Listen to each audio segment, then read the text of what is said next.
আসসালামু আলাইকুম। Fair study গ্রুপে আপনাদের সকলকে স্বাগতম। এই গ্রুপে আমরা বিসিএস এবং ব্যাংকের অত্যন্ত গুরুত্বপূর্ণ টপিক নিয়ে আলোচনা করে থাকি। আজকে আমরা 47তম বিসিএস প্রিলি কোর্সের তৃতীয় লেকচার নিয়ে আলোচনা করব। এর আগে আমরা প্রথম আর দ্বিতীয় লেকচার নিয়ে আলোচনা করেছিলাম। প্রথম লেকচারে বাংলা সাহিত্যের প্রাচীন যুগ নিয়ে আলোচনা করেছিলাম, আর দ্বিতীয় লেকচারে বাংলা সাহিত্যের মধ্যযুগ নিয়ে আলোচনা করেছিলাম। আজকে আমরা 3 নম্বর লেকচারে কাজী নজরুল ইসলাম নিয়ে আলোচনা করব এবং সেই সাথে গণিতের বাস্তব সংখ্যা এবং ধারা নিয়ে আলোচনা করব। এবং পরবর্তী লেকচার 4 নম্বর লেকচার আসবে হচ্ছে আগামী সোমবার। আর আমাদের এই চ্যানেলের সাথে অবশ্যই থাকবেন আপনারা, এবং অবশ্যই আমাদের এই চ্যানেলটিকে সাবস্ক্রাইব করে দিবেন। ধন্যবাদ আপনাদের সকলকে। জাতীয় কবি কাজী নজরুল ইসলাম। কাজী নজরুল ইসলাম কত সালে এবং কোথায় জন্মগ্রহণ করেন? কাজী নজরুল ইসলাম 24শে মে 1899 সালে জন্মগ্রহণ করেন পশ্চিমবঙ্গের বর্ধমান জেলার আসানসোলের চুরুলিয়া গ্রামে। তার জন্মসালের বাংলা তারিখটাও মনে রাখতে হবে, এটা বিভিন্ন পরীক্ষায় চলে আসে। 1306 বঙ্গাব্দের 11ই জ্যৈষ্ঠ। নজরুল কত সালে এবং কোথা থেকে প্রাথমিক পরীক্ষায় উত্তীর্ণ হন? গ্রামের মক্তব থেকে 1909 সালে প্রাথমিক পরীক্ষায় উত্তীর্ণ হন। লেটো কি? বাংলার রাঢ় অঞ্চলের কবিতা, গান ও নৃত্যের মিশ্র আঙ্গিক চর্চার ভ্রাম্যমাণ নাট্যদল। কাজী নজরুল ইসলাম কত সালে সেনাবাহিনীতে যোগ দেন? 1917 সালে শিয়ারশোল স্কুলে 10ম শ্রেণীর প্রিটেস্ট দিয়ে সেনাবাহিনীর সৈনিক পদে 49 নম্বর বাঙালি পল্টনে যোগ দিয়ে করাচি যান, এবং 1920 সালের শুরুতে বাঙালি রেজিমেন্ট ভেঙে দেওয়া হলে তিনি করাচি ত্যাগ করে কলকাতায় এসে 32 নং কলেজ স্ট্রিটের বঙ্গীয় মুসলমান সাহিত্য সমিতির অফিসে আশ্রয় গ্রহণ করেন। তিনি কোন কোন পত্রিকা সম্পাদনা করেন? ধূমকেতু সম্পাদনা করেন। এটি একটি অর্ধ সাপ্তাহিক পত্রিকা ছিল। 1922 সাল থেকে এটা প্রকাশিত হয়। 1923 সালে ব্রিটিশ সরকার এই পত্রিকা নিষিদ্ধ করে দেয়। পরীক্ষায় যদি আসে কোন সাপ্তাহিক পত্রিকা ব্রিটিশ সরকার কর্তৃক নিষিদ্ধ হয়, তাহলে সেটার অ্যান্সার হবে ধূমকেতু। এছাড়াও 1925 সালে তিনি লাঙল নামের আরেকটা পত্রিকা সম্পাদনা করেন। ধূমকেতু পত্রিকায় রবীন্দ্রনাথের কোন বাণী ছাপা হয়? আয় চলে আয় রে ধূমকেতু, আধারে বাঁধ অগ্নিসেতু। নজরুলের প্রথম প্রকাশিত রচনাবলীর নাম কি? এখান থেকে প্রিভিয়াস বিভিন্ন এক্সামে প্রচুর পরিমাণে কোশ্চেন আসছে যে প্রথম রচনাবলীগুলোর নাম কি।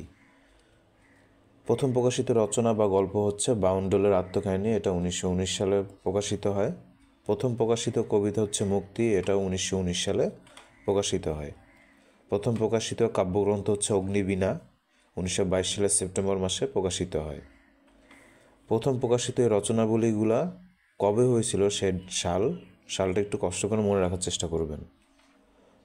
প্রথম প্রকাশিত প্রবন্ধ তুর্কি মহিলার ঘোমটা খোলা, 1919 সালে প্রকাশিত হয়। প্রথম প্রকাশিত প্রবন্ধ গ্রন্থ যুগবাণী, 1922 সালের অক্টোবর মাসে প্রকাশিত হয়।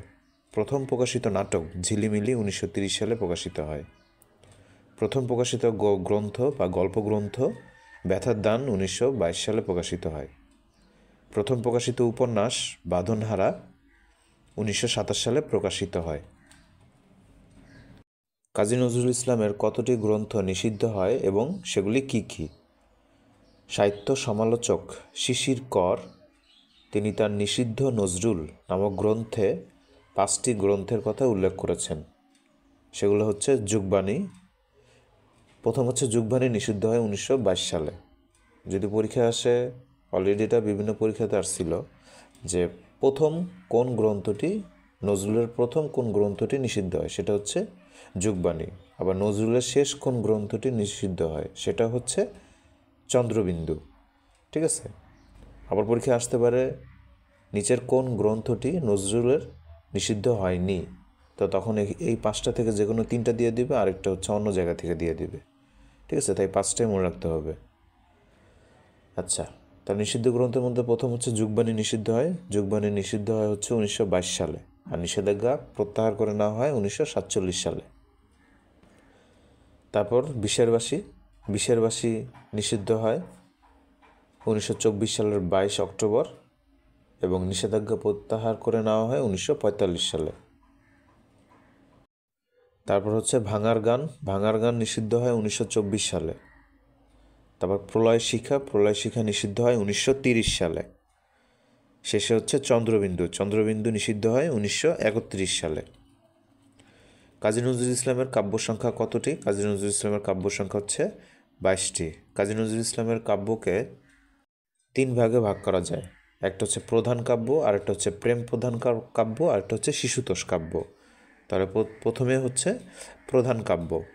প্রধান কাব্য আছে 9টা: অগ্নিবীণা, বিষের বাসী, ভাঙার গান, সাম্যবাদী, সর্বহারা, ফণিমনসা, জিঞ্জির, সন্ধ্যা, প্রলয় শিখা। এগুলো হচ্ছে তার প্রধান কাব্য। এরপর হচ্ছে তার প্রেম প্রধান কাব্য। প্রেম প্রধান কাব্য আছে 6টা: দোলনচাঁপা, ছায়ানট, পূর্বের হাওয়া, সিন্ধু হিন্দোল, চক্রবাক, শেষ সওগাত। তারপর আছে শিশুতোষ কাব্য। শিশুতোষ কাব্য আছে 7টি: ঝিঙে ফুল, সাত ভাই চম্পা, জিঞ্জির, ঝড়, নতুন চাঁদ, নির্ঝর, সঞ্চিতা। নজরুলের জীবদ্দশায় অপ্রকাশিত একটা কাব্য আছে, সেটা হলো নির্ঝর কাব্য। সেটা সম্প্রতি প্রকাশিত হয়। এতে 26টা কবিতা আছে। নজরুলের উপন্যাস কয়টি ও কী কী? নজরুলের উপন্যাস হচ্ছে 3টি: বাঁধনহারা, মৃত্যুক্ষুধা, কুহেলিকা। প্রবন্ধ গ্রন্থ নজরুলের হচ্ছে যুগবাণী, রাজবন্দির জবানবন্দি, দুর্দিনের যাত্রী, ধূমকেতু, রুদ্রমঙ্গল। গল্পগ্রন্থ নজরুলের গল্পগ্রন্থ আছে 3টা: ব্যথার দান, রিক্তের বেদন, আর হচ্ছে শিউলিমালা। ব্যথার দান, রিক্তের বেদন আর শিউলিমালা। এই গল্পগ্রন্থ 3টা খুব গুরুত্বপূর্ণ, এবং সেই সাথে ইতিহাস গ্রন্থ যে 3টা আছে সেই 3টাও গুরুত্বপূর্ণ। ইতিহাস গ্রন্থ 3টা হচ্ছে, আমি আবার বলতেছি, ইতিহাস না সরি, উপন্যাস 3টা হচ্ছে, আমি আবার বলতেছি, বাঁধনহারা, মৃত্যুক্ষুধা এবং কুহেলিকা। এখন কিছু গুরুত্বপূর্ণ কবিতা। কবিবাণী, পূজারিণী। পূজারিণী নেওয়া হচ্ছে দোলনচাঁপা থেকে: বিজয়িনী, চৈতি হাওয়া, ছায়ানট, সাম্যবাদী, মানুষ, নারী, কুলি মজুর, অগ্রপথিক, ওমর ফারুক, আমার কৈফিয়ত, কান্ডারি হুঁশিয়ার। কাজী নজরুল ইসলামের সম্পাদিত কিছু পত্রিকা: লাঙ্গল সাপ্তাহিক পত্রিকা, ধূমকেতু অর্ধ সাপ্তাহিক পত্রিকা, নবযুগ সান্ধ্য দৈনিক পত্রিকা। চলচল কবিতাটি নতুনের গান শিরোনামে 1928 সালে শিক্ষা পত্রিকায় প্রকাশিত হয়, বাংলা 1335 বঙ্গাব্দে। কাজী নজরুল ইসলাম কী কী পদক পান? তিনি জগত্তারিণী স্বর্ণপদক পান কলকাতা বিশ্ববিদ্যালয় থেকে 1945 সালে। ভারত সরকার থেকে তিনি পদ্মভূষণ উপাধি পদক পান 1960 সালে। রবীন্দ্র ভারতী থেকে তিনি ডি.লিট পদক পান 1969 সালে। ঢাকা বিশ্ববিদ্যালয় থেকে তিনি ডি.লিট পদক পান 1974 সালে। 21শে পদক পান বাংলাদেশ সরকারের কাছ থেকে 1976 সালে। এখন হচ্ছে চলচ্চিত্রে কাজী নজরুল ইসলাম। ধূপছায়া 1931 সালে মুক্তি পায়। এই চলচ্চিত্রে তিনি ছিলেন একজন চলচ্চিত্রকার।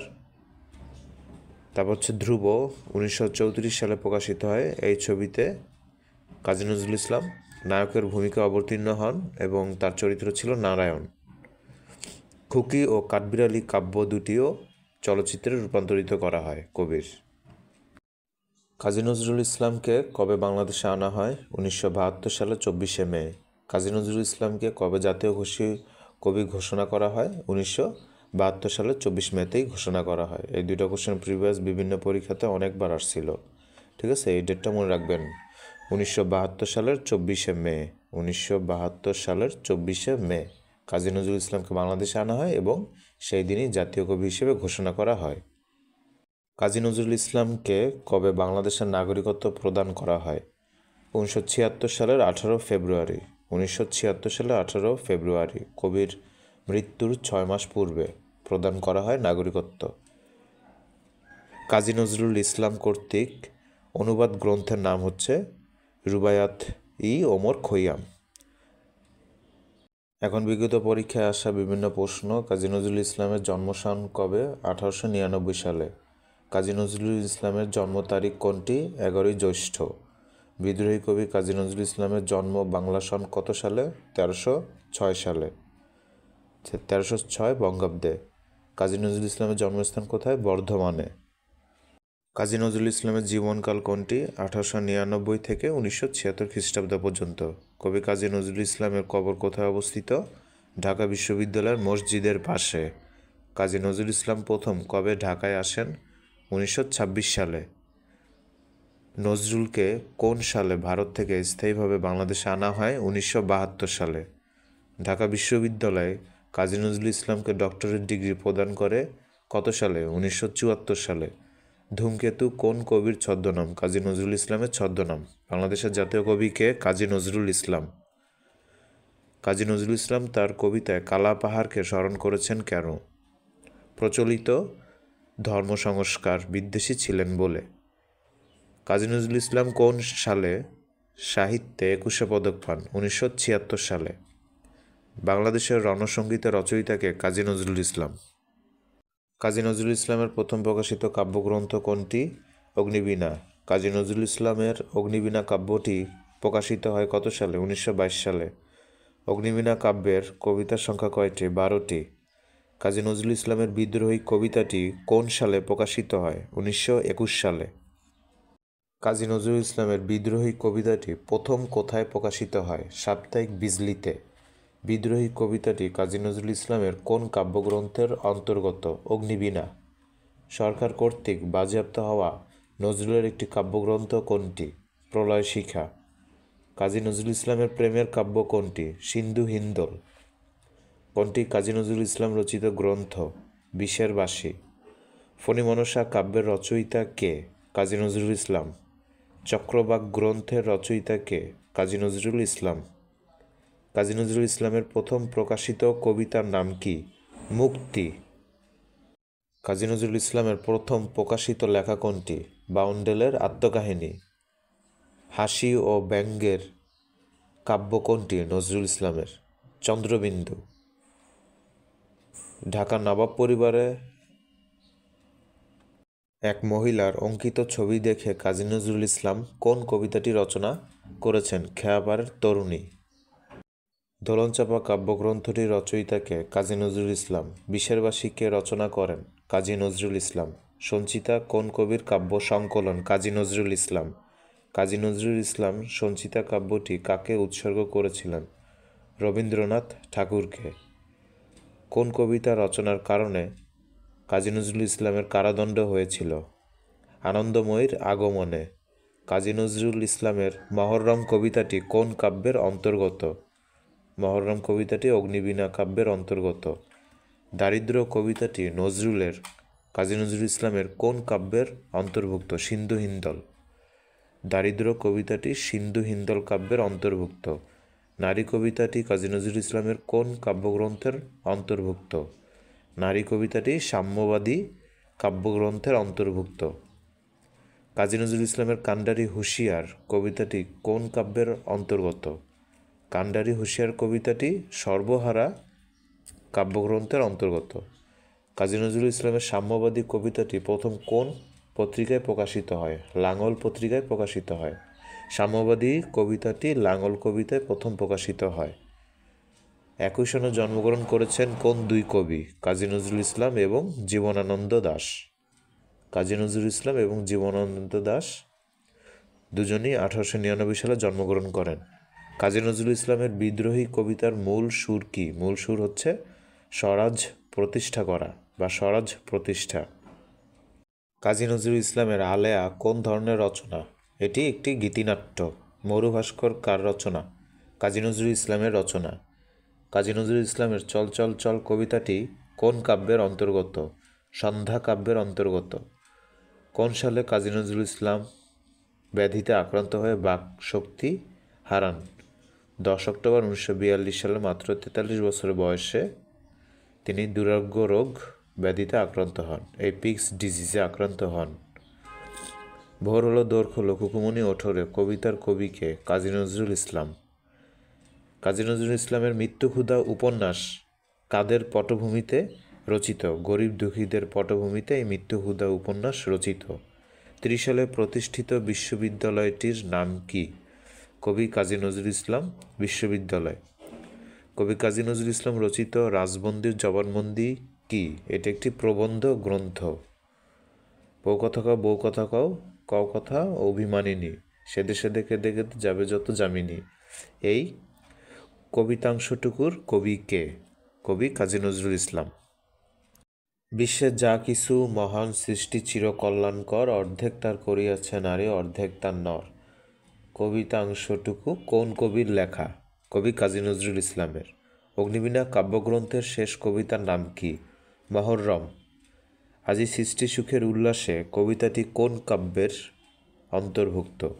দোলনচাঁপা। কাজী নজরুল ইসলামকে নিয়ে কোন দেশে চলচ্চিত্র নির্মাণ করা হয়? কানাডাতে। দুর্দিনের যাত্রী গ্রন্থের রচয়িতা কে? কাজী নজরুল ইসলাম। মন্দির ও মসজিদ প্রবন্ধটি লিখেছেন কে? কাজী নজরুল ইসলাম। চিত্তনামা কাব্যগ্রন্থের রচয়িতা কে? কাজী নজরুল ইসলাম।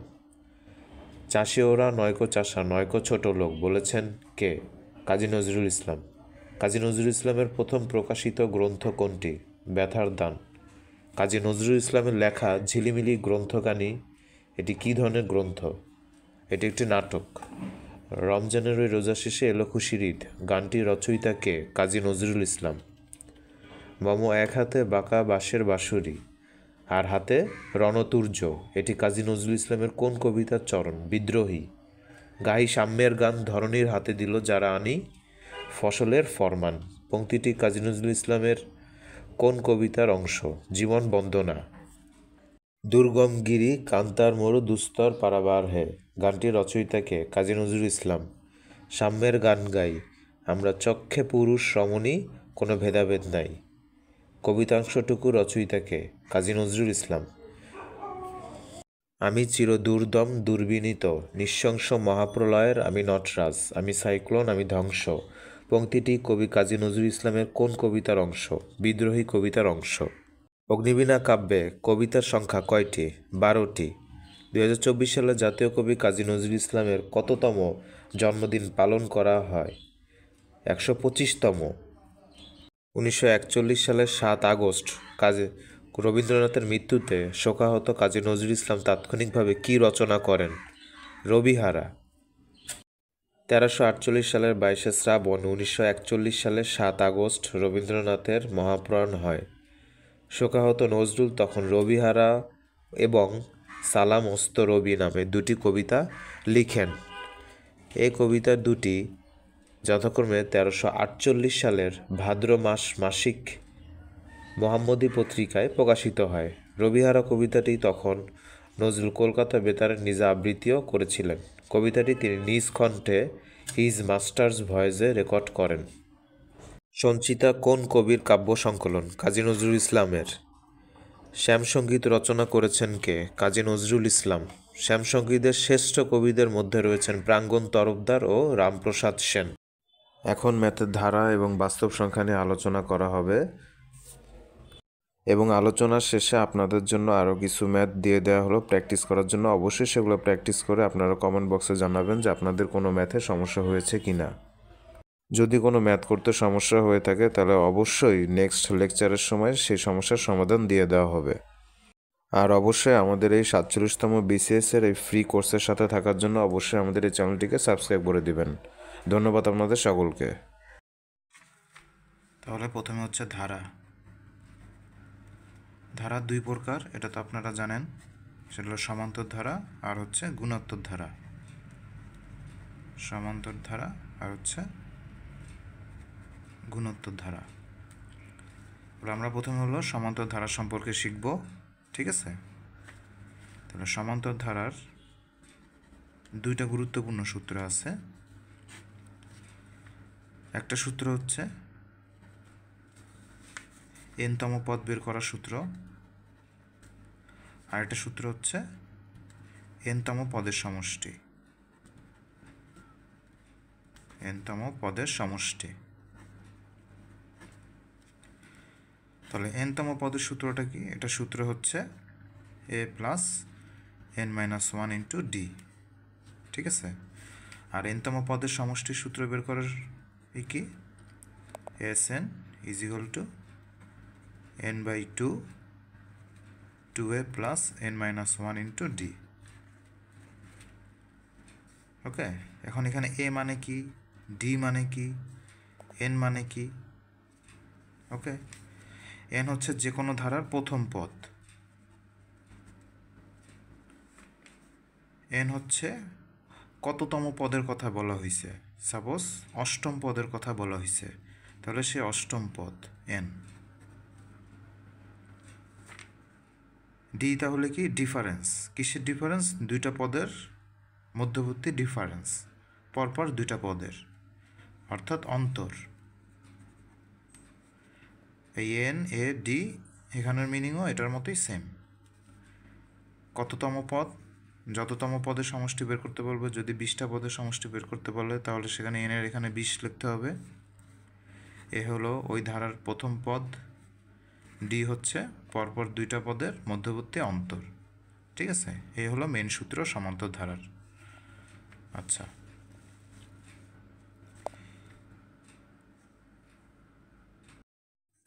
আচ্ছা তাহলে এই সূত্রগুলো ছাড়াও সমান্তর ধারার আরও কিছু সূত্র আছে। সমান্তর ধারার গড় বের করার সূত্র, ঠিক আছে, গড় নির্ণয় সূত্র কি? সমান্তর ধারার শেষ পদ প্লাস প্রথম পদ ভাগ 2, এটা হলো সমান্তর ধারার গড় নির্ণয়ের সূত্র। ওকে, আর সমান্তর ধারার সমষ্টি নির্ণয় সূত্র, এই গড়ের সাথে যদি পদের সংখ্যা গুণ করে দেওয়া হয় তাহলে সমষ্টি বের হয়ে যাবে। গড়ের সাথে পদের সংখ্যা গুণ করে দিলে সমষ্টি বের হবে। এখন সাপোজ আপনি সেই অঙ্কের পদ সংখ্যা জানেন না, তাহলে সে পদ সংখ্যা বের করার আবার সূত্র কি? পদ সংখ্যা বের করার সূত্র হচ্ছে শেষ পদ বিয়োগ প্রথম পদ ভাগ সাধারণ অন্তর। সাধারণ অন্তর মানে ডি, ঠিক আছে, তারপর +1। এই আচ্ছা, এখন এই অঙ্কটা দেখেন, এটা হচ্ছে পরিবার পরিকল্পনা অধিদপ্তরের অফিস সহকারী 2011 সালে পরীক্ষাতে এটা আসছিল। 1 হতে 50 পর্যন্ত বিজোড় সংখ্যাগুলির গড় কত? তাহলে এদের সমান্তর ধারা এবং এখানে গড় চাইছে। তাহলে ফার্স্টে আপনার দেখতে হবে 1 থেকে 50 পর্যন্ত বিজোড় সংখ্যাগুলোর গড় কত। তাহলে এটার পদের ক্ষেত্রে প্রথম পদ হলো 1, আমাদের প্রথম পদ লাগবে আর শেষ পদ লাগবে। শেষ পদ তো আর 50 না, কারণ 50 তো আর বিজোড় সংখ্যা না। শেষ পদ হচ্ছে 49। তাহলে আপনি প্রথম পদও পেয়ে গেলেন, শেষ পদও পেয়ে গেলেন। তাহলে ইজি এখান থেকে গড় বের করা। গড়ের সূত্র যেহেতু আমরা অলরেডি দেখলাম, এখানে শেষ পদ প্লাস প্রথম পদ ভাগ 2, তাহলে শেষ পদ 49, প্রথম পদ 1 ভাগ 2, তাহলে 50 ভাগ 2 25। ওকে, আচ্ছা তারপর অঙ্ক হলো 1 থেকে 99 পর্যন্ত সংখ্যাসমূহের সমষ্টি কত? এটা 25তম বিশেষ পরীক্ষাতে আসছিল, আবার 15তম বিশেষ পরীক্ষাতেও এটা আসছিল। তাহলে 1 থেকে 99 পর্যন্ত, এটা যেহেতু একটা ক্রমিক স্বাভাবিক সংখ্যা, একদম 1 2 3 4 5, এবং প্রত্যেকটার মাঝখানের গ্যাপ হচ্ছে 1 1 করে, তাহলে আমরা ইজিলি বুঝতে পারি এটা একটা সমান্তর ধারা। আচ্ছা, এখন সমান্তর ধারার সমষ্টি বের করার যে সূত্রটা আমরা অলরেডি পড়লাম, যে n/2 2a plus n-1 into D, এই সূত্র দিয়ে অঙ্কটা করা যাবে। আবার চাইলে এটাকে আরেকটা সূত্র দিয়েও করা যাবে। সমান্তর ধারার ক্রমিক স্বাভাবিক সংখ্যার সমষ্টি বের করার যে সূত্র, আলাদা আরেকটা সূত্র আছে, সেটা দিয়েও করা যাবে। সেই সূত্রটা হচ্ছে n×n+1 ভাগ 2, এই সূত্র দিয়েও এটা করা যাবে। যেহেতু এখানে ডিফারেন্স হচ্ছে 1 1, এজন্য এই সূত্রটা দিয়ে করা যাবে। যদি ডিফারেন্স আরও বেশি হইতো তখন সেক্ষেত্রে আমাদের এই সূত্রটা দিয়ে করা লাগতো। যদিও এই অঙ্কটা এই সূত্রটা দিয়েও হবে, এই সূত্রটা দিয়েও হবে। আমরা যদি তাড়াতাড়ি অঙ্ক করতে চাই তাহলে এই মুহূর্তে এই অঙ্কটার জন্য এই সূত্রটা আমরা অ্যাপ্লাই করতে পারবো। তাহলে 1 থেকে 99 পর্যন্ত, এখন এখানে 1 থেকে 99 পর্যন্ত আমাদের টোটাল সংখ্যা আছে হলো 99টা। এন মানে হলো কতগুলো পদ আছে,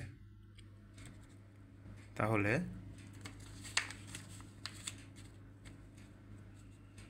99 + 1 ভাগ 2,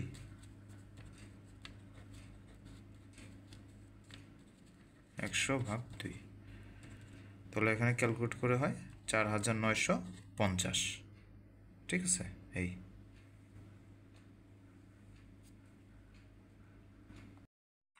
তারপর অঙ্কে বলা আছে 1+3+5+...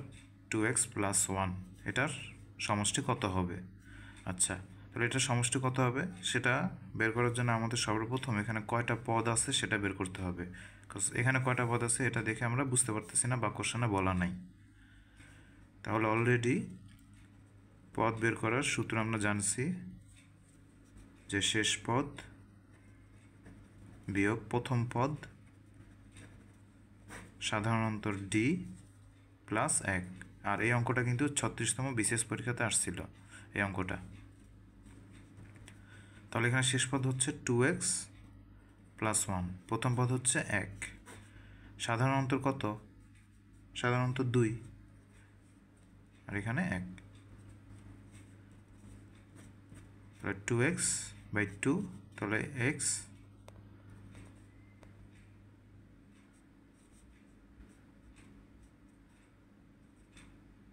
সরি 2x/2 + 1,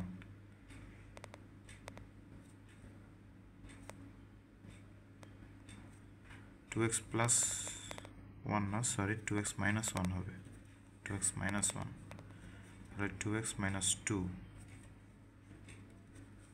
2x - 2 থেকে 2 কমন নিলে x - 1/2, এখানে +1, তাহলে x - 1 + 1, এটা বাদ গেলে x। তাহলে পদ সংখ্যা আমরা বের করলাম কত, x, পদের সংখ্যা পেয়ে গেছি। তাহলে এখন সমষ্টি এখান থেকে বের করতে পারবো আমরা।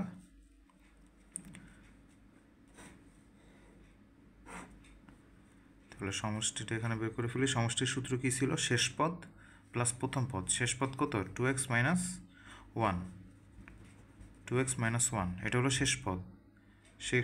শেষ পদ প্লাস প্রথম পদ, প্লাস প্রথম পদ হলো 1/2 ইন্টু পদের সংখ্যা। পদের সংখ্যা কত, পদের সংখ্যা হচ্ছে x। এই তাহলে মনে রাখবেন সমষ্টির সময় কিন্তু শেষ পদ প্লাস প্রথম পদ, আর পদের সংখ্যা বের করার সময় শেষ পদ বিয়োগ প্রথম পদ। এখানে বিয়োগ আর এখানে যোগ। তাহলে এখানে এটা বাদ, 2x/2 ইন্টু x, তাহলে x গুণ করলে x²। তাহলে এই অঙ্কটার অ্যান্সার হবে হচ্ছে x²। আচ্ছা, 36তম বিসিএস প্রিলিমিনারি পরীক্ষাতে ধারা থেকে আরও একটা অঙ্ক আসছিল। এই অঙ্কটা 1+5+9+... কত হবে। সেমভাবে আগের অঙ্কটার মতোই, ঠিক আছে। ফার্স্টে পদের সংখ্যা বের করে ফেলতে হবে। পদের সংখ্যা মানে কি, n বের করব। তাহলে শেষ পদ বিয়োগ প্রথম পদ ভাগ ডি কত, 5 থেকে 1 বাদ দিলে 4, তাহলে ডি হচ্ছে 4 প্লাস 1। তাহলে এখান থেকে ক্যালকুলেট করলে হবে 80/4 + 1 মানে 21। সমষ্টি SN, সমষ্টির সূত্র কি, শেষ পদ প্লাস প্রথম পদ ভাগ 2 ইন্টু পদের সংখ্যা। পদের সংখ্যা কত, 21। তাহলে আবার বলতেছি, শেষ পদ প্লাস প্রথম পদ ভাগ 2 ইন্টু পদের সংখ্যা। এখান থেকে ক্যালকুলেট করলে বেরোবে 861। তাহলে 861 হলো এটার অ্যান্সার, ঠিক আছে। তারপরে 5 নম্বর অঙ্ক, log2 + log4 + log8 +... প্রথম 10টি পদের সমষ্টি কত। এটা 25তম বিসিএস প্রিলিমিনারি পরীক্ষাতে আসছিল। তাহলে এটা আপনারা কীভাবে করবেন, log2 + log4 + log8। ফার্স্ট এখান থেকে লগটাকে আলাদা করতে হবে, ঠিক আছে। তাহলে সেটা আলাদা করবেন কিভাবে, এই 4টাকে 2² লিখতে হবে। তারপর log8টাকে 2³ আমরা লিখতে পারি। তো আমরা জানি লগের সাথে যদি কোনো মান থাকে তার উপর যদি সূচক থাকে সেই সূচকটাকে আমরা লগের আগে নিয়ে যেতে পারি। log2, তাহলে এই 2টা আগে চলে যাবে, তাহলে 2 log 2, 3টা আগে যাবে 3 log 2। এখান থেকে আমরা এখন log 2 কমন নিতে পারবো।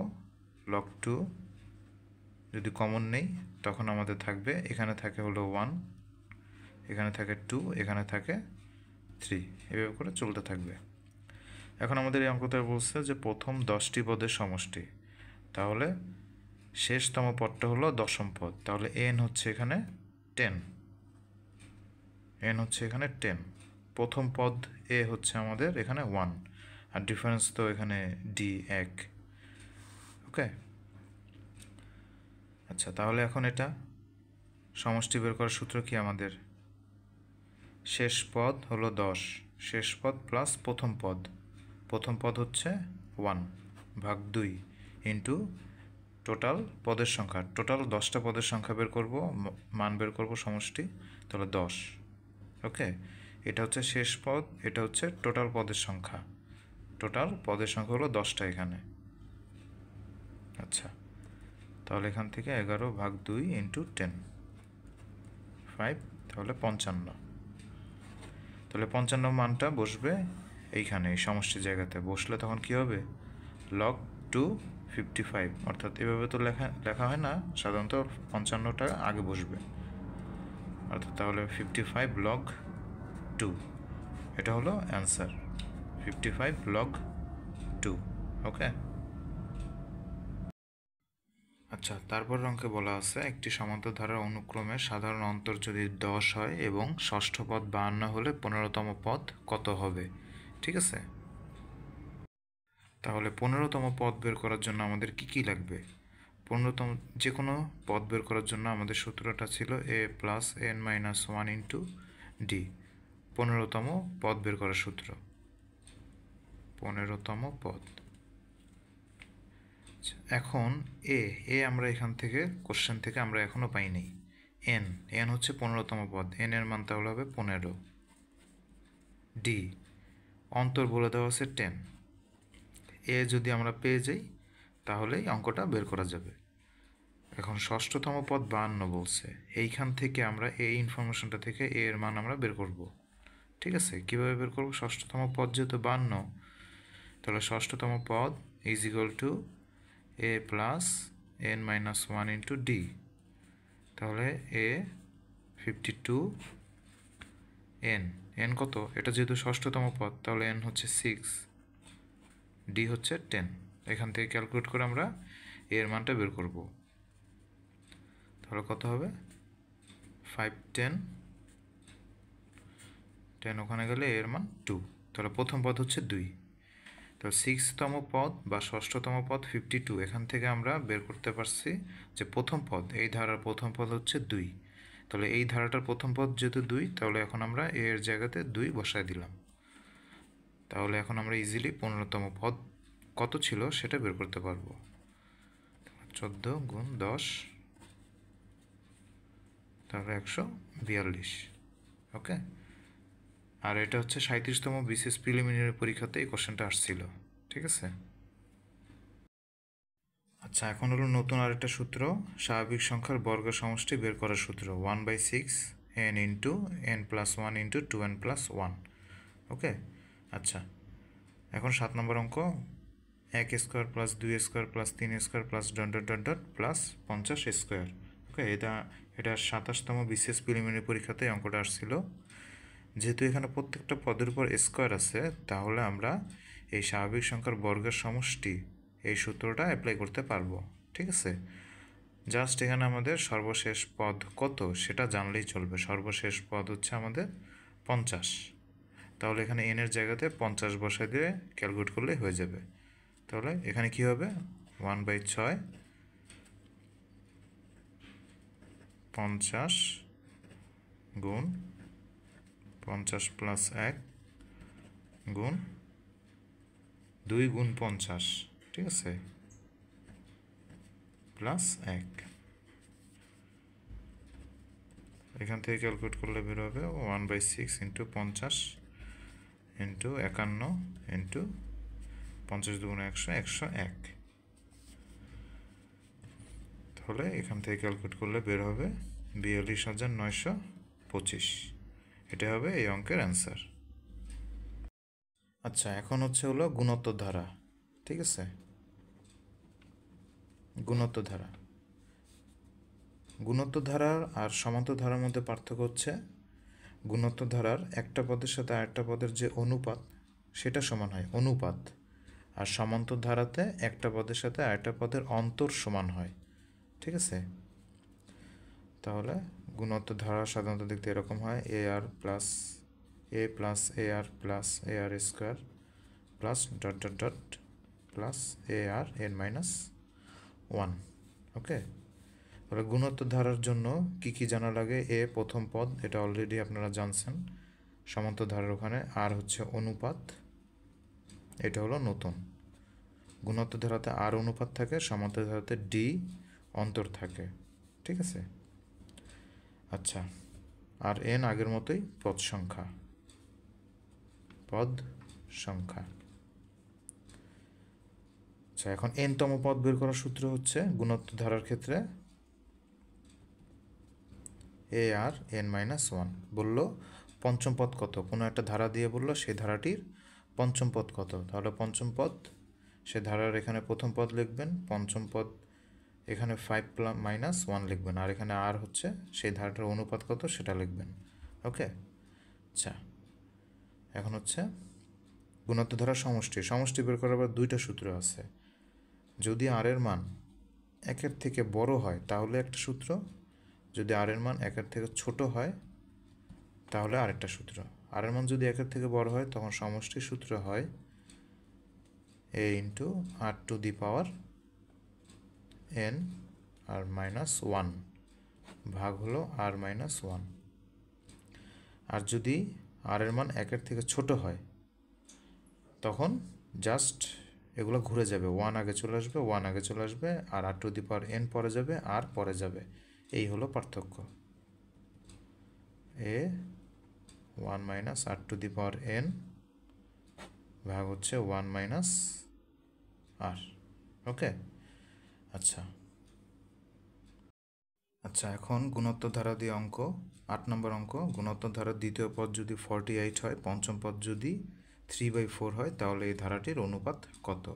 এটা 35তম বিশেষ প্রিলিমিনারি পরীক্ষাতে আসছিল। পদ দেওয়া আছে, দ্বিতীয় পদ এত, পঞ্চম পদ এত, অনুপাত কত? অনুপাত কত, তার মানে আর বের করতে হবে। এততম পদ দেওয়া, তাহলে আর এন এন মাইনাস ওয়ান, এই সূত্রটাকে কাজে লাগিয়ে এই অঙ্কটা করতে হবে। দ্বিতীয় পদের ক্ষেত্রে মান হচ্ছে 48, তাহলে এ আর দ্বিতীয় পদ 2 মাইনাস 1 ইজ ইকুয়াল টু 48। তাহলে এখান থেকে আমরা পাই এ আর 2 মাইনাস 1 হচ্ছে 1, তার মানে 48। তাহলে এ আর এর মান হচ্ছে 48। পঞ্চম পদকে কাজে লাগিয়ে সেমভাবে এ আর 5 মাইনাস 1 হচ্ছে 3/4। তাহলে এ আর 5 মাইনাস 1 হলো 4, এখানে 3/4। আচ্ছা, তাহলে এখন যদি আমরা এই সমীকরণটাকে এই সমীকরণ দিয়ে যদি ভাগ করি তাহলে আমরা আর এর মান পেয়ে যাবো এখান থেকে। এ আর 4 ভাগ এ আর 3/4 ভাগ 48। ঠিক আছে, আচ্ছা, এখানে গুণোত্তর ধারার দ্বিতীয় পদ হচ্ছে -48, -48 আচ্ছা, এ কাটা যায়, তাহলে আর টু দি পাওয়ার 4কে আর দিয়ে ভাগ করলে থাকে হচ্ছে আর কিউব। 3/4 মাইনাস 48 ক্যালকুলেট করলে হয় -1/64। তাহলে এখান থেকে আর কিউব ইজ ইকুয়াল টু 1/64কে আমরা কি লিখতে পারি? -1/4 কিউব লিখতে পারি। 4 4 16, 4 16 64, কিউব কিউব বাদ গিয়ে আর এর মান দাঁড়ায় 1/4, -1/4। ঠিক আছে, তারপরে 9 নম্বর অঙ্ক, 2 - 4 + 8 - 16 ধারাটির প্রথম 7টি পদের সমষ্টি কত? এটা রেল মন্ত্রণালয়ের উপসহকারী প্রকৌশলী 2017 সালে পরীক্ষাতে এটা আসছিল। ঠিক আছে, তাহলে এটা একটা গুণোত্তর ধারা। ওকে, কীভাবে বুঝবেন এটা গুণোত্তর ধারা? দেখেন, এটা ফার্স্ট হচ্ছে যদি আপনি 4 থেকে 2 বিয়োগ করেন তাহলে হয় 2, 8 থেকে 4 করলে হয় 4, 16 থেকে 8 করলে হয় হচ্ছে 8। তো এটা কিন্তু সমান্তর ধারা না। সমান্তর ধারাতে যদি অন্তর সমান হয় তাহলে সেটা সমান্তর ধারা হয়। কিন্তু এখন -4কে 2 দ্বারা ভাগ করলে কত হবে? অনুপাত -2। 8কে -4 দিয়ে ভাগ করলে অনুপাত হবে -2। -16কে 8 দিয়ে ভাগ করলে হবে -2। তাহলে যেহেতু পরপর দুইটা পদের অনুপাত সমান, তাহলে এই ধারাটা হচ্ছে আমাদের গুণোত্তর ধারা। ফার্স্টে হলো আমরা চেক করে নিলাম এটা গুণোত্তর ধারা নাকি সমান্তর ধারা, যেহেতু কোশ্চেনে বলা নাই এটা কোন ধারা। ঠিক আছে, কোশ্চেনে শুধু ধারাটা দেওয়া আছে আর বলা আছে ধারাটির প্রথম 7টি পদের সমষ্টি কত। ওকে, তো যেহেতু গুণোত্তর ধারা, প্রথম পদ এ হচ্ছে 2 অনুপাত আর পেয়ে গেলাম -2। 7টি পদ চেয়েছে, তাহলে n এর মান 7। যেহেতু সমষ্টি বের করব গুণোত্তর ধারার, আর r এর মান হচ্ছে 1-এর থেকে ছোট, তাহলে r এর মান 1-এর থেকে ছোট হলে কোন সূত্রটা বসে আমাদের? a into 1 minus r two the power n ভাগ 1 মাইনাস r, এই সূত্রটা। তাহলে a হচ্ছে 2, 1 minus r two the power n কত? r হচ্ছে -2, n হচ্ছে 7। তাহলে 1 মাইনাস r এর মান হচ্ছে -2। ওকে, তাহলে এখান থেকে ক্যালকুলেট করলে বেরোবে 2 ইন্টু -2 টু দি পাওয়ার 7, সেখান থেকে বেরোবে -128। মাইনাস মাইনাসে প্লাস করলে 1 + 128, আর এখান থেকে মাইনাসে মাইনাসে প্লাস 2 + 1 3। ওকে, তাহলে 129 ভাগ 3, আর এখানে হলো 2 দিয়ে তারপর মানটাকে গুণ করলে বের হয়ে যাবে 86। ওকে, এখন আমরা বাস্তব সংখ্যা নিয়ে আলোচনা করব। এখন হচ্ছে বাস্তব সংখ্যা। ঠিক আছে, নিচের কোনটি মৌলিক সংখ্যা? দশম বিসিএসে আসছিল মৌলিক সংখ্যা কোনটি? 143কে 11 দ্বারা ভাগ করা যায়, তাহলে এটা মৌলিক সংখ্যা না। 91কে 7 × 91, এটাও মৌলিক সংখ্যা না। 47কে কোনো কিছু দ্বারা ভাগ করা যায় না। 87কে 3 দ্বারা ভাগ করা যায়, ভাগ করলে হয় 29। তাহলে 47কে 1 ছাড়া অন্য কোনো সংখ্যা দ্বারা ভাগ করা যায় না, তাহলে মৌলিক সংখ্যা হবে 47। ঠিক আছে, 2 নাম্বার, এটা 30তম বিসিএসে আসছিল কোনটি মৌলিক সংখ্যা? 91 অলরেডি এখানে 91 ছিল, 87 ছিল, তাহলে এটা তো বললাম অলরেডি। 63কে 3 দ্বারা ভাগ করা যায়। ঠিক আছে, তাহলে এটা হবে না।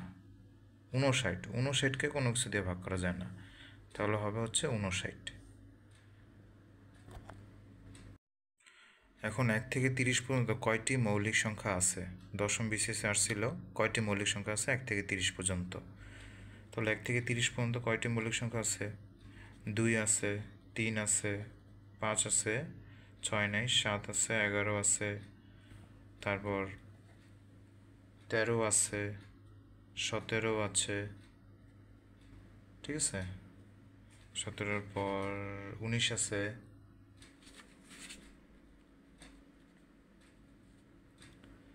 তারপর 23 আছে, তারপর 29 আছে। তাহলে কয়টা হইলো? 1 2 3 4 5 6 7 8 9 10। তাহলে 10টি মৌলিক সংখ্যা আছে 1 থেকে 30 পর্যন্ত। তারপরের অঙ্কে বলা আছে 43 থেকে 60 পর্যন্ত মৌলিক সংখ্যা কয়টি? এটা 26তম বিসিএসে আসছিল। 26তম বিসিএসে এই কোশ্চেনটা আসছিল। ঠিক আছে, আচ্ছা, তাহলে 43 থেকে 60 পর্যন্ত কয়টি মৌলিক সংখ্যা আছে? 47 হলো একটা মৌলিক সংখ্যা আছে এটার মধ্যে, এছাড়া 53 আছে আর 59 আছে। ঠিক আছে, এই 3টা আছে 43 থেকে 60 পর্যন্ত, তাহলে 3টা আছে, তাহলে 3। অনেক সময় এরকম কোশ্চেন আসে যে 43 থেকে 60 পর্যন্ত মৌলিক সংখ্যাগুলোর সমষ্টি কত? তো তখন এই মৌলিক সংখ্যাগুলো বের করে তারপর সেগুলোকে যোগ করে দিলে যে অ্যান্সারটা হবে ওটাই হবে ওই কোশ্চেনের অ্যান্সার। ওকে, তারপর অঙ্কে বলা আছে 10 থেকে 60 পর্যন্ত যে সকল মৌলিক সংখ্যার একক স্থানীয় অঙ্ক নয় তাদের সমষ্টি কত? মৌলিক সংখ্যার একক স্থানীয় অঙ্ক নয় হতে হবে। তাদের সমষ্টি কত? 29তম বিসিএস পরীক্ষাতে আসছিল। তো 10 থেকে 60 পর্যন্ত একক স্থানীয় অঙ্ক যদি 9 হয়, তাহলে একক স্থানীয় অঙ্ক আছে কি কি? 1 থেকে 60 পর্যন্ত 19 আছে, 29 আছে, 39, 49, 59। তাহলে এদের মধ্যে 39 আর 49 মৌলিক সংখ্যা না, তাহলে মৌলিক সংখ্যা হচ্ছে শুধু 19, 29 আর 59। এই তিনটা সংখ্যার সমষ্টি হচ্ছে 107। তাহলে এই অঙ্কটার অ্যান্সার হবে হচ্ছে 107। তারপরের অঙ্ক 34তম বিসিএসে আসছিল যে 169কে রুট করলে কত হয়। এটা তো আপনারা অলরেডি বর্গের সূত্রের মাধ্যমে জানেন যে 13 স্কোয়ার করলে 169 হয়। সেমভাবে আপনারা মনে রাখবেন যে 12 স্কোয়ার করলে 144 হয়, 11 স্কোয়ার করলে 121 হয়। এই ইনফরমেশনগুলো মনে রাখবেন, যেহেতু পরীক্ষার ক্যালকুলেটর নিতে দেয় না, তো এগুলো হচ্ছে একটু মুখস্থ রাখবেন, ঠিক আছে? আচ্ছা, এখন দুটি সংখ্যার সমষ্টি আর অন্তর যদি জানা থাকে, দুটি সংখ্যার সমষ্টি ও অন্তর জানা থাকলে কি হবে? তখন সেই সংখ্যা দুটির মধ্যে ছোট সংখ্যা বড় সংখ্যা বের করা যাবে। ছোট সংখ্যা বের করার সূত্র হচ্ছে সংখ্যাদ্বয়ের সমষ্টি বিয়োগ সংখ্যাদ্বয়ের অন্তর ভাগ 2। বড় সংখ্যা বের করার সূত্র হচ্ছে দুটি সংখ্যার সমষ্টি প্লাস অন্তর ভাগ 2। সমষ্টি প্লাস অন্তর ভাগ 2, ঠিক আছে? এর আগে একটা পরীক্ষাতে আসছিল যে দুটি সংখ্যার সমষ্টি, 7 নম্বর অঙ্ক, দুটি সংখ্যার সমষ্টি যদি 70 হয় আর অন্তর যদি 10 হয়, তাহলে বড় সংখ্যাটি কত? তাহলে বড় সংখ্যাটি কত? বড় সংখ্যাটি কত? তাহলে এটার জন্য কি করতে হবে?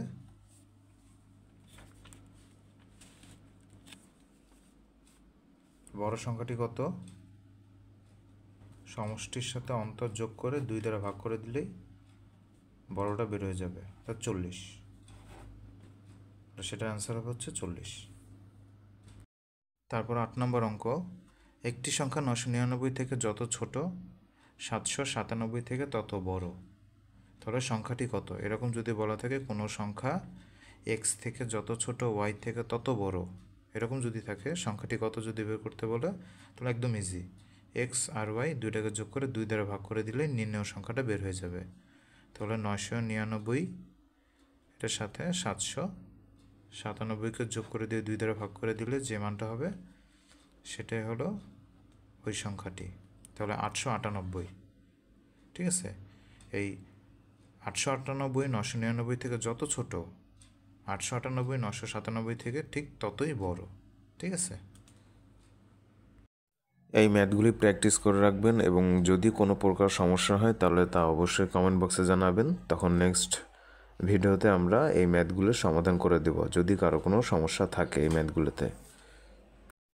এখন এই বাস্তব সংখ্যা থেকে সবসময় এই মৌলিক নাম্বার থেকে, মৌলিক সংখ্যা থেকে সবসময় কোশ্চেন আসে। কোশ্চেনগুলো সাধারণত এরকম হয় যে সাপোজ আসলো 1 থেকে 10 পর্যন্ত কয়টি মৌলিক সংখ্যা আছে, বা এমন হইতে পারে 1 থেকে 10 পর্যন্ত যে কয়টি মৌলিক সংখ্যা আছে মৌলিক সংখ্যাগুলির যোগফল কত, বা আবার এমন কোশ্চেন আসতে পারে 1 থেকে 10 পর্যন্ত যতগুলো মৌলিক সংখ্যা আছে মৌলিক সংখ্যাগুলির গুণফল কত। তো তাহলে এই 3 প্রকারের কোশ্চেন সাধারণত নর্মালি আসে, যে 1 থেকে 10 পর্যন্ত বা 1 থেকে 30 পর্যন্ত, বা আসলো চাইলে 31 থেকে 60 পর্যন্ত কয়টি মৌলিক সংখ্যা আছে, বা মৌলিক সংখ্যাগুলির গুণফল কত, বা মৌলিক সংখ্যাগুলির যোগফল কত, এরকম কোশ্চেন সাধারণত আসে। আবার এরকম কোশ্চেন আসে যে সাপোজ আসলো যে 51 থেকে 100 পর্যন্ত যে মৌলিক সংখ্যাগুলো আছে তাদের একক স্থানীয় ঘরে কয়টি একক স্থানীয়, যেগুলির একক স্থানীয় ঘরের শেষে 9 আছে, এরকম মৌলিক সংখ্যা কয়টি আছে। তো তাহলে 51 থেকে 100 পর্যন্ত একক স্থানীয় ঘরে 9 আছে হচ্ছে কয়টার? আছে 5টার, 59, 69, 79, 89, 99। তাহলে এই 5টির মধ্যে মৌলিক সংখ্যা কয়টি? মৌলিক সংখ্যা হচ্ছে মাত্র 3টি এই 5টির মধ্যে, 59, ৭৯ এবং ৮৯, এই তিনটা হচ্ছে মৌলিক সংখ্যা। এরকম কোশ্চেন আসতে পারে। তাই এই জন্য এই মৌলিক সংখ্যার এই চার্টটা অবশ্যই মনে রাখবেন। এই চার্টের ভিতর কোন কোন জায়গায় কোন কোন মৌলিক সংখ্যাটা আছে, কয়টা আছে, কোন রেঞ্জের ভিতরে কয়টা আসে, এগুলো সব মনে রাখতে হবে। এখন যদি আরেকটু কঠিন কোশ্চেন করতে চায় তাহলে হচ্ছে ১০০-র পর থেকে মৌলিক সংখ্যা জানতে চাবে। ১০০ থেকে ৩৫০-র মাঝে যে কোনো চারটা মৌলিক সংখ্যা, চারটা সংখ্যা দিয়ে দিবে। কোশ্চেনটা এরকম থাকবে যে নিচের কোনটি মৌলিক সংখ্যা বের করো। তো চারটার মধ্যে যে কোনো তিনটা থাকবে নর্মাল সংখ্যা, যেটা মৌলিক সংখ্যা না, আর যে কোনো একটা থাকবে মৌলিক সংখ্যা। তো সে মৌলিক সংখ্যাটা আপনার যদি মুখস্থ থাকে এই ১০০-র পর থেকে ১০০ থেকে ৩৫০ পর্যন্ত কোন কোনগুলা মৌলিক সংখ্যা, এটা যদি মুখস্থ থাকে তাহলে একদম সাথে সাথে আপনি ক্যালকুলেট করে বের করতে পারবেন। আর নয়তো ওই ক্যালকুলেট করতে ৩-৪ মিনিট সময় লেগে যাবে। তাই এই ছকটাও ভালো করে পড়বেন। ১০০-র পর থেকে যে ১০১, ১০৩, ১০৭, ১০৯, ১১৩, ১২৭, ১৩১, ১৩৭, ১৩৭, ১৩৯, ১৪৯, ১৫১, ১৫৭, এভাবে করে একদম ৩৫০ পর্যন্ত, টোটাল ৩৪৯ পর্যন্ত আছে মৌলিক সংখ্যা। ঠিক আছে, এই মৌলিক সংখ্যাগুলো মুখস্থ করে ফেলতে হবে। তাহলে ১ থেকে ১০০ পর্যন্ত মৌলিক সংখ্যা কয়টি আছে? মৌলিক সংখ্যা আছে হচ্ছে ২৫টি। ১ থেকে ১০০ পর্যন্ত মৌলিক সংখ্যাগুলোর যোগফল কত? এই মৌলিক সংখ্যাগুলো যোগ করে আপনার লিখে দিতে হবে এত হলো মৌলিক সংখ্যা। ঠিক আছে, আবার আসতে পারে ১ থেকে ২০০ পর্যন্ত কয়টি মৌলিক সংখ্যা আছে? ১ থেকে ২০০ পর্যন্ত ৪৬টি মৌলিক সংখ্যা আছে। তাহলে আবার আসতে পারে যে ১ থেকে ৩০০ পর্যন্ত মৌলিক সংখ্যা কয়টি আছে? ১ থেকে ৩০০ পর্যন্ত ৬২টি মৌলিক সংখ্যা আছে। তাই পরীক্ষায় বাস্তব সংখ্যা থেকে যদি কোশ্চেন আসে তাহলে এই মৌলিক সংখ্যার এই টপিক থেকেই কোশ্চেন দিয়ে দেবে ঘুরে পেঁচায়। তাই এর জন্য আপনাদের মৌলিক সংখ্যাগুলো মনে রাখতে হবে। ১ থেকে ১০০ পর্যন্ত তো অবশ্যই মনে রাখতে হবে। আর যদি একটু কঠিন করতে চায় সেজন্য আপনারা যদি সেই কঠিন হওয়া কোশ্চেনটার যদি অ্যান্সার করতে চান তাহলে অবশ্যই ১০০-র পর থেকে একদম ৩৫০ পর্যন্ত যতগুলো মৌলিক সংখ্যা আছে সেই মৌলিক সংখ্যাগুলো মনে রাখবেন। ঠিক আছে, আর অবশ্যই আমাদের এই চ্যানেলটির সাথে থাকার জন্য অবশ্যই আমাদের চ্যানেলটিকে সাবস্ক্রাইব করে দিবেন। এবং পরবর্তী লেকচার ৪ নম্বর লেকচার আসবে হচ্ছে আগামী সোমবার। তাই অবশ্যই আমাদের এই চ্যানেলটিকে সাবস্ক্রাইব করে দিবেন। ধন্যবাদ আপনাদের সকলকে।